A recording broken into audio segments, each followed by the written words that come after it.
کانگریس کے میں گزارش کروں گا کہ اپنے خیالات سے انہیں آگاہ کریں. بسم اللہ الرحمن الرحیم. مجھے آپ نے مائک آن کر دو, کوئی بات نہیں, آن رہے. مجھے آپ نے موضوع نہیں بتایا کہ میں نے کس موضوع پر بات کرنی ہے. ادب اور سماج موضوع بتائیں. موضوع اچھا, ہم ادب پر ہی کرتے ہیں بات. سر ہم نے یہ طے کی, ٹھیک ہے, ادب پر, ادب اور سماج. کٹ کٹ مائک والے نال بنتی ہے, لیکن میری آواز ٹھیک ہے, کوئی غلط. ٹھیک ہے. اچھا جی, میں سر عرض یہ ہے کہ ادب اور سماج پہ ہے یہ چیز. آپ جی.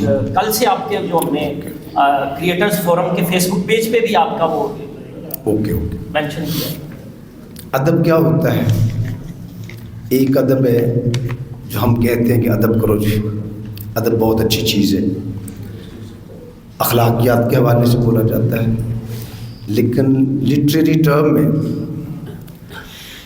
ادب کہتے ہیں شعراء اور مصنفین کے رقیق خیالات, احساسات, جذبات,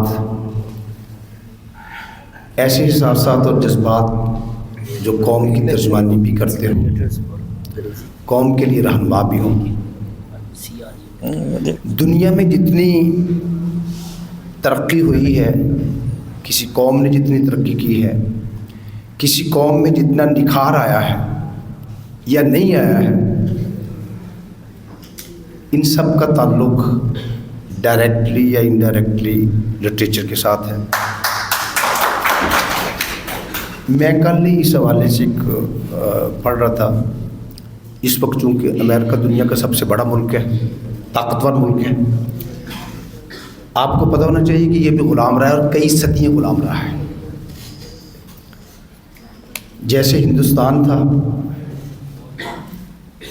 پارٹیشن سے پہلے دنیا کا سب سے بڑا ملک تھا, اور چھوٹی سی قوم اس پر حکمرانی کرتی رہی, اور وہ چھوٹی سی قوم کتنی ہے, آج بھی اس ملک کا کل پاپولیشن آبادی جو ہے وہ 6.25 کروڑ ہے برطانیہ کی.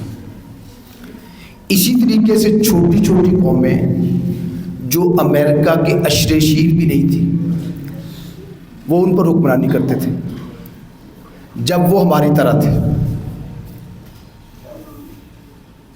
وہاں 17ویں صدی بلکہ 18ویں صدی کے شروع میں 17ویں صدی کے آخر میں ایک کتاب چھپی, تھا وہ ناول ٹائپ ہی, اور بہت سارے لوگوں نے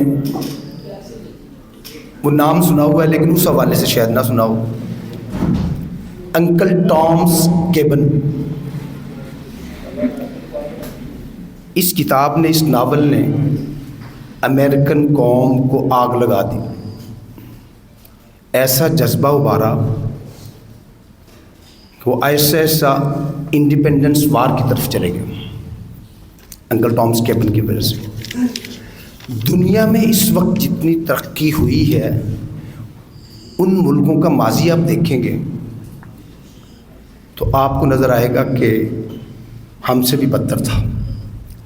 لیکن ایک جذبہ پیدا ہوا, اور جو جذبہ عام طور پر لٹریری لوگ ابھارتے ہیں, پڑھے لکھے لوگ ابھارتے ہیں. آپ کے سامنے ایک بہت بڑا ملک ہے چائنا. یہ آج سے 75 سال پہلے اس کی حالت ہم سے بدتر تھی, یعنی بر صغیر جو تھا اس سے بہت پیچھے تھا. اس میں ایک بندہ آیا, اس نے ان کو سبق دیا, اگرچہ وہ سبق معاشی لحاظ سے اتنا کامیاب نہیں تھا, پیچھے کی طرف آ رہا تھا کمیونزم کا. ماؤ تنگ نے, قوم نے سبق پڑھا, قوم متحد ہوئی,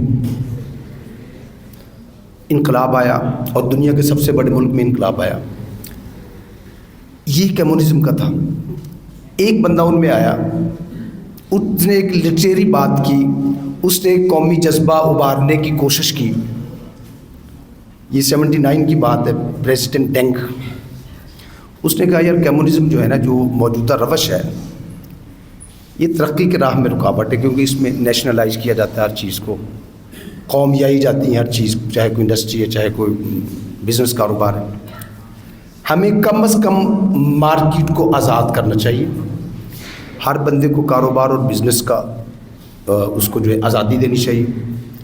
اور ایک چیز ذہن میں رکھنی ہے صرف، اور اس نے کہا کہ میں اپنی قوم سے یہ کہتا ہوں کہ جو میں کہنے لگا ہوں اپنی قوم کے لیے، اس کو آپ نے اپنی زبان میں اپنے جذبات سے پھیلانا ہے.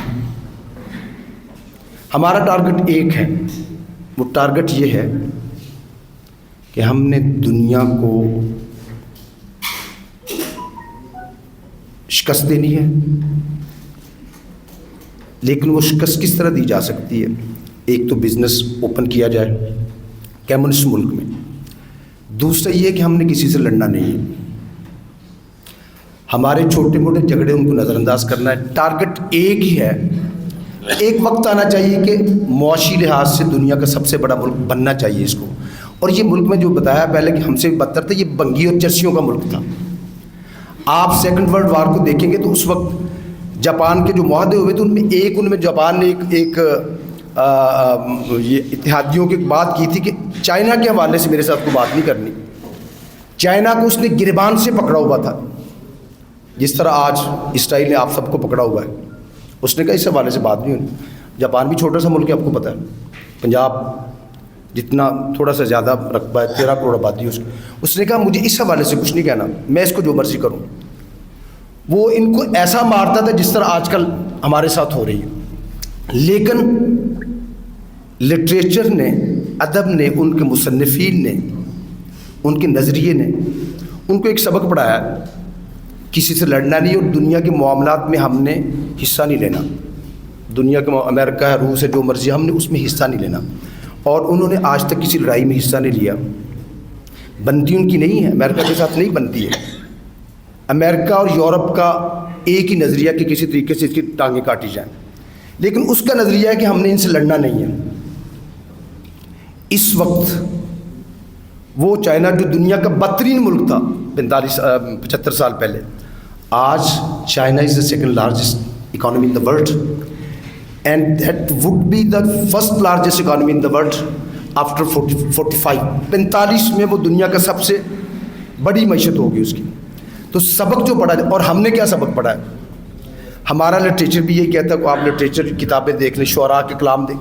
بس بات نہیں، میں بات ختم کروں. پورا ہمارا یہ ہوتا ہے، ہمارے لٹریچر میں، ہمارے شعراء کی شاعری میں عدالتیں یہ کر رہی ہیں، ڈکیٹی ہو رہی، چوری ہو رہی، سیاسی لیڈر جو ہیں یہ کر رہے ہیں، ملک لوٹا جا رہا ہے، کوئی پوچھنے والا نہیں ہے. یہ ہماری شاعری میں بھی ایسا ہی ہے، ہمارے لٹریچر میں بھی ایسا، ہمارے معاشرے میں بھی ایسا ہی ہے. اور ہم بھی ویسے ہی ہیں. جیسا لٹریچر ہوگا ویسا تمدن ہوگا، جیسا تمدن ہوگا ویسا لٹریچر ہوگا. دنیا میں دوسری قوموں کے لٹریچر کو آپ دیکھیں، ان میں یہ ہوتا ہے کہ ہم نے کیسے آگے بڑھنا ہے، ہماری کمزوریاں کیا ہے، کوتاہیاں کیا، ان کو دور کیسے کرنا ہے. ہم ابھی تک اس چیز سے نہیں نکلے ہیں کہ چور، ڈکیٹ، عدالتیں، سیاستدان، بیوروکریسی وہی ہمارے اخباروں میں ہے. اچھے سے اخبار دیکھ لیں، اس میں ایک آدھ آرٹیکل یہ ہوگا کہ ہمارے ملک میں کیا ہو رہا ہے، اور ایک آدھ ہوگا کہ ہم کچھ کر نہیں سکتے ہیں.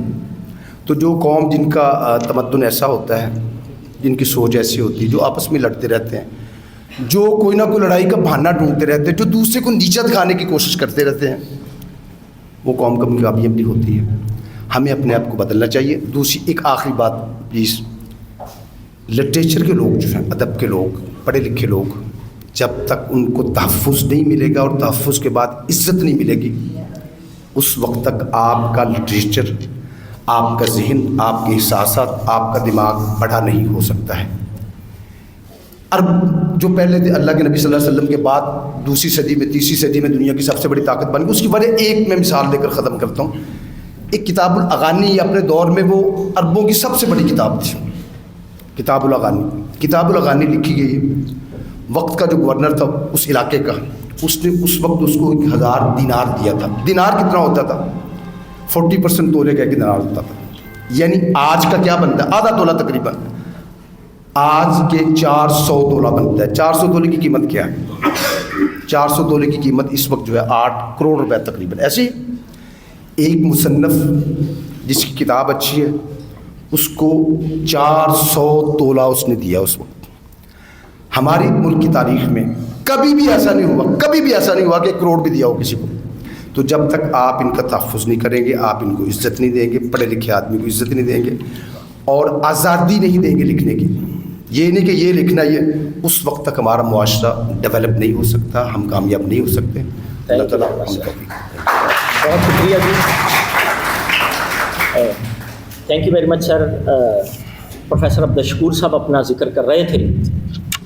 معاشرتی بگاڑ شروع ہوتی اور جب کسی قوم پہ زوال آتا ہے نا, تو یہ نہیں ہوتا کہ ہمارے صرف ہاکی کے شعبے میں زوال آیا, کرکٹ میں زوال آیا, پھر اوور آل پورا معاشرہ اس کی لپیٹ میں آتا ہے. پچھلے 10-12 سال میں حکومتوں نے کوشش کر کے صحافیوں کو پروموٹ کیا, ادیبوں اور شاعروں کو نگلیکٹ کیا. پچھلے 4 سال سے پرائڈ آف پرفارمنس بھی صرف اس شخص کو مل رہا ہے, اس ادیب اور شاعر کو مل رہا ہے جو صحافی بھی ہے. اس سے معاشرہ امبیلنس ہو گیا اور اب حکومت خود سوچتی ہے کہ ہم سے یہ کام کیا ہوگا. برکیف بہت شکریہ جی, آپ نے بات کو بڑھایا اور آج کے اس سیشن کو کمپلیٹ کیا. تھینک یو ویری مچ. ہمارے مہمانوں کے لیے بہت ساری تعلیم. پیپلز فورم جناب عبدالرؤف چودھری صاحب نے بہت خوبصورت جب ہاؤس اوپن کیا تو ہمارے غرض و غایت بھی آپ کے سامنے رکھی تھی. میں عرض کیے دیتا ہوں اور اچھی بات کو بارہا دہرایا جا سکتا ہے. ہم نے کوشش کی ہے اپنی کانفرنس میں کہ ان دوستوں کو دعوت سخن دیں جن لوگوں نے معاشرے میں ڈلیور کیا ہے. ان کی اپنی زندگی ہمیں نظر آتی ہے کہ ہمارا معاشرہ خوبصورت بنانے والے تو یہ لوگ ہیں. تو جتنا بندہ ذہین ہوتا جاتا ہے اس کی گفتگو اتنی ہی مختصر ہوتی جاتی ہے.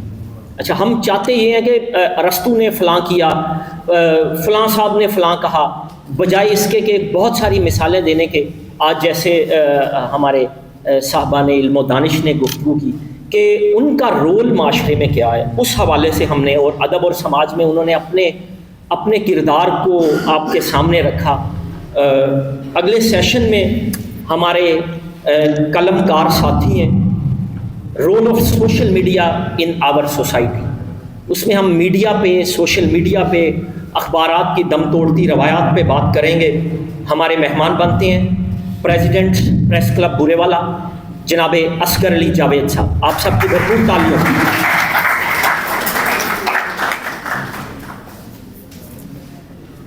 بہت ایکٹیو اور بڑی خوبصورت پرسنالٹی ہے جی. ہم جب بھی نا بورے والا سے باہر کہیں بھی بیٹھے ہوں تو لوگ کہیں گے ہمیں کہ یار توڑے شہر دے صحافی بڑے ایکٹیو ہے, روز کوئی نہ کوئی خبر ہوندی ضرور ہے. تو یہ ایسے نہیں ہے, ایک دفعہ بھرپور تالیاں لگائیں. یہ ہمارے, میں سوشل میڈیا کی ایک اور خوبصورت پرسنالٹی جناب عظیم نور قادری سے گزارش کروں گا, آپ ہمارے مہمان بنے جی, پینل کا حصہ بنے. عظیم نور قادری بہت خوش لہن ہے, نعت بہت اچھی پڑھتا ہے. تو کئی دفعہ ہم اسے تقریب میں دیکھیں, ادب کی چاٹ بہت ہے اس شخص کو, لکھتا ہے اور بہت اچھا لکھتا ہے. ہمیں یہ سمجھ نہیں آتی کہ یہ تقریب میں آپ نعت پڑھیں گے یا گفتگو کریں گے, نقیب محفل ہوں گے. اور ایسی خوبصورت پرسنالٹی کا ہمارے لیے یہاں ہونا ایک واقعی آپ کی محبت جی. آپ تشریف لائے. ہمارے پینل میں تیسرے مہمان ہیں اویس رمضان جٹ. تالیوں, آپ کی تالیوں میں جی پلیز.